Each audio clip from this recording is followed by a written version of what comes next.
Oh my god. Whoa. Hey, Ordep, you doing okay over there? Well, of course I'm okay, mate. What makes you think that? Well, for one, you're putting water into that Kool-Aid plush. Oh god, this isn't even real Kool-Aid. Ordep, what's going on? Come on, you can talk to me, buddy. I'm sorry, mate. I was looking way too deep into the iceberg and it got kind of scary. Let's just say I haven't slept for 4 days. Ah, come on, the iceberg can't be that bad. Let me go check it out. Yeah, mate, just take care. I'm just gonna go to the other room and maybe get some sleep. We'll see. Oh! Alright. Let's see what Ordep is talking about. Oh my god! Oh god! What? Oh no. It gets worse. Hello guys, we finally made it to the final layers of the iceberg. I had so much fun making this iceberg video. It really has taught me a lot about the rock and metal scene, and it just taught me some other new things in general. But before we get into this, if you guys have not read the disclaimer in the beginning of this video, please read it, because we are going to be touching into some really touchy subjects. So if you're not into that, I would recommend watching some of my funnier content. And also, please check out JJ Metalhead's YouTube channel. She's going to appear later in this video talking about the deeper level of the iceberg, because she's way better at it than I am. And another thing, please like, share, and subscribe. Boost this video in the algorithm, please. And again, make sure you guys follow me on Instagram so you guys can see more updates on some more newer videos that I'm going to be doing and just updates in my life in general. But without further ado, let's get started in this final layer of the iceberg. Prepare yourself. Alright, now to start off this layer of the iceberg, we got the day the music died. Now, if you guys don't know what the day the music died is referring to, it is talking about the death of Buddy Holly, Richie Valens, and the Big Bopper, otherwise known as J.P. Richardson. They were all killed in a plane crash on February 3rd, 1959. Because these musicians were honestly one of the best musicians at the time. Richie Valens is known for covering an old Spanish song and making it hip at the time, if you know what I mean. Now, I would say if you guys want to learn more about this, I would definitely recommend watching the biopic of Richie Valens, La Bamba, or the biopic of Buddy Holly, which stars Gary Busey as Buddy Holly. And honestly, he makes a good impression of Buddy Holly. Alright, the next thing on this iceberg is Revolution 9 backwards. Now, if you guys don't know what Revolution 9 is a song in the Beatles' White Album, and honestly, it sounds scary enough played forwards, mainly because Revolution 9 is this avant-garde track and everybody blames Yoko Ono for influencing John Lennon to make a track like this. But people say if you play it backwards, you hear some really creepy things.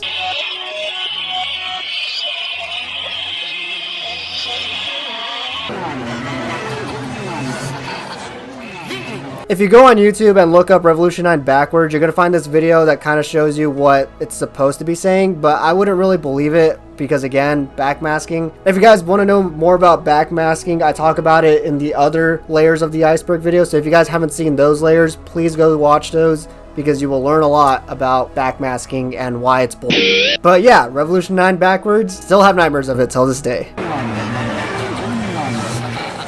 Next thing we got, Disturbing Crimes of Chuck Berry. Now, if you guys don't know who Chuck Berry is, he was one of the greatest guitar players back then. He was a huge influence of Joe Perry of Aerosmith, and he was also a big influence of Angus Young from AC/DC. Oh yeah, and Chuck Berry made this song that is now a meme from The Simpsons. My ding-a-ling, I want you to play with my ding-a-ling. This act is over. And oh god, it's actually gonna get a little disturbing. Don't know why I brought that up. So if you guys don't know, Chuck Berry has some skeletons in his closet. He apparently was trying to take a minor 14-year-old to another state, and which this state has some laws about that. But it gets worse from here, trust me. He was also caught recording women in the restroom. It's not a good light on you, Chuck Berry. I'm sorry. But yeah, those are the disturbing crimes that he has done. And also rip Chuck Berry. Oh my god. Next thing we got, kind of a serious subject, and I don't think we're gonna get that deep into it because it's been talked about to death. So the next thing we got in this iceberg is Davi Vanity. And yes, I know before all the elitists start getting mad at me, I know Blood on the Dance Floor doesn't really sound like rock or metal. They were a part of the Warped Tour scene, and the Warped Tour scene did bring us a lot of cool bands. If you guys don't know Davi Vanity is the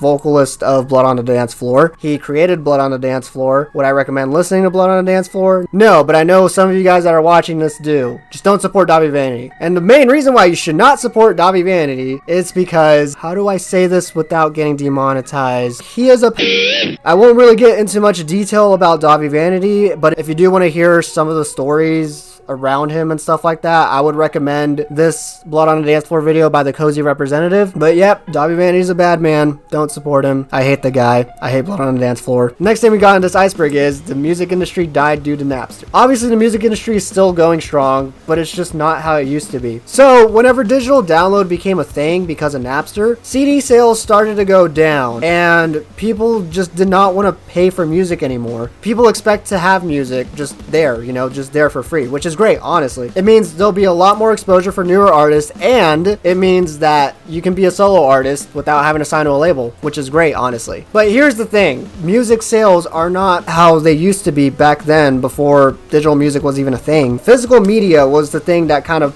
pushed the music industry to actually make it a working industry. But whenever digital downloads came in, it kind of crashed down. And honestly, there's two sides to the argument. You either like that you can be a solo artist and, you know, do it all yourself, DIY everything, build your own fan base, and make your own music on your own time, or you'll like that there's a company that's out there for you, giving you money for making your art. It's honestly a two-way streak. I'm not really on the side that physical music should be the way to go, because I do agree that digital music is a good way to go, especially in this day and age. I mean, half of the bands that started from MySpace was because of digital music. But anyways, that is all for my part of the iceberg, and now let me introduce you guys to JJ Metalhead, and she is going to take you to the deep last layer of the iceberg.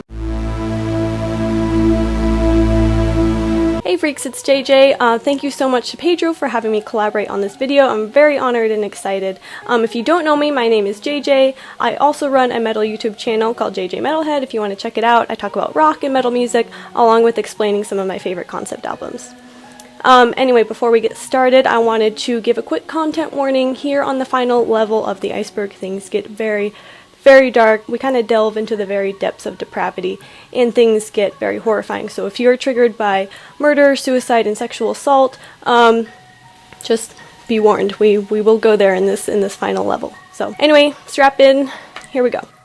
One of the greatest travesties in all of metal history is the death of Dimebag Darrell from Pantera. He was obviously a hugely influential guitarist in the metal scene, and so not only is his death a tragedy in and of itself, but the manner in which he died is just there's no words.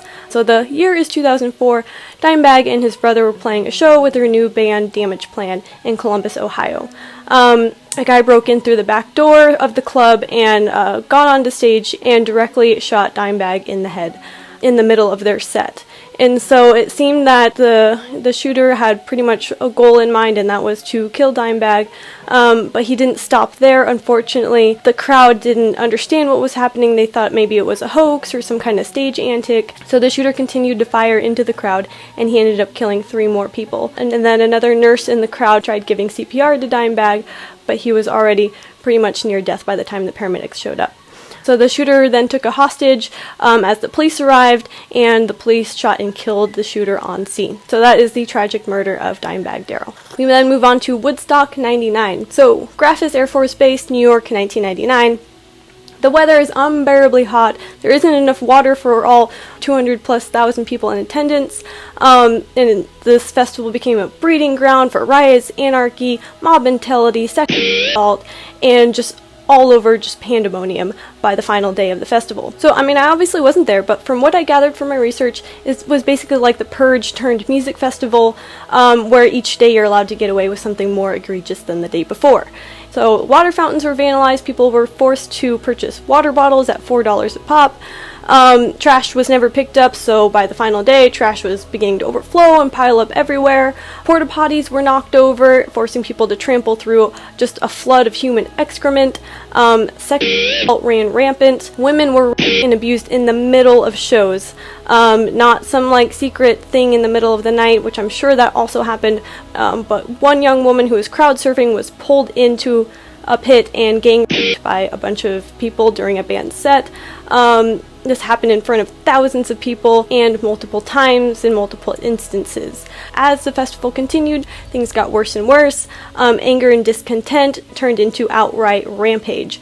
So by the final night of the festival, when the Red Hot Chili Peppers took the stage and played the song Fire, people took this as a cue to begin setting everything ablaze. They started fires everywhere. Merch tents were ransacked. People went crazy, flipping over cars and tractors and setting everything on fire. There was countless injuries before law enforcement was able to get things under control. So that was Woodstock 99. And I wish I could say that Woodstock 99 was the only time things like this had happened at rock and metal festivals, but unfortunately things like fights, assault, deaths, riots have happened at festivals kind of throughout rock and metal history. In 2000, at a festival in Denmark, 8 people died after a stampede rushed the stage during a Pearl Jam set. Another stampede took place in 1979, killing 11 people when The Who took the stage in Cincinnati, Ohio. Assault is another egregious thing that happens, unfortunately, and kind of takes place across music festivals, not limited to only rock and metal festivals, but music festivals of all genres. I could give out a bunch of statistics on the number of people who have been at music festivals, but I think that would be largely inaccurate because the truth of the matter is that a lot of go unreported. However, there is a new code phrase that's being used. It started out in Germany. I don't know if it's made its way over here yet or if it's as prevalent, but I did read during my research that the phrase, how do you get to Panama, is a code phrase that you can use with any of the personnel at a festival, and supposedly they will immediately remove you from the situation and take you somewhere safe if you say that to one of the security or people working the festival. I don't know if this is caught on over here in the States, if that's a thing at all. If you know of an alternate phrase that we use over here versus over in Germany, please drop that down in the comments. Anyway, moving on to the murder of Elise Peller. California, 1995. 15-year-old Elise Peller is found murdered. Her body indicated that she had been dead for about 8 months, and 3 boys were found guilty of murdering her, and then taking multiple trips back to her dead body to further violate her corpse. The 3 boys claimed that they needed to perform a sacrifice to the devil in order to launch their band into stardom. So Elise's parents then sued the band Slayer after the boys claimed that Slayer's songs and lyrics gave them instructions on how to commit these atrocities and perform the sacrifice in the name of Satan. However, the lawsuits were dismissed, the judge basically saying that there's no way to find Slayer guilty of Elise's murder. We now move on to Mayhem. If any of you have watched the movie Lords of Chaos, I think it's a loose rendition of what happened in Norway surrounding the band Mayhem, but know that if you do watch that movie, not all of the events in there are correct, and it has been widely criticized by a lot of black metal fans. So I'm going to try and do this the best I can. I don't know a ton about the black metal scene, but based on my research, here's what I've got. Feel free to fact check me in the comments. So, Oslo, Norway, 1984. The black metal band Mayhem is formed. In 1991, their vocalist, named Dead, committed suicide. The first to find his body was his bandmate and guitarist, Euronymous, who then took pictures of his corpse after rearranging things a little bit, and then these pictures were used for the bootleg copy of their live album, Dawn of the Black Hearts. Rumor has it that Euronymous also took pieces of Dead's skull and fashioned necklaces out of it, and Euronymous kind of just continued to use the death of his bandmate in order to advance the band's career, which actually did serve to work. Mayhem did find a pretty relative amount of success at this time, especially putting on the map this kind of newish genre of black metal. After being fed up with Euronymous' behavior, bandmate Necro Butcher quit the band shortly after Death's suicide. 1992, Necro Butcher was replaced by Varg Vikernes from the band Burzum.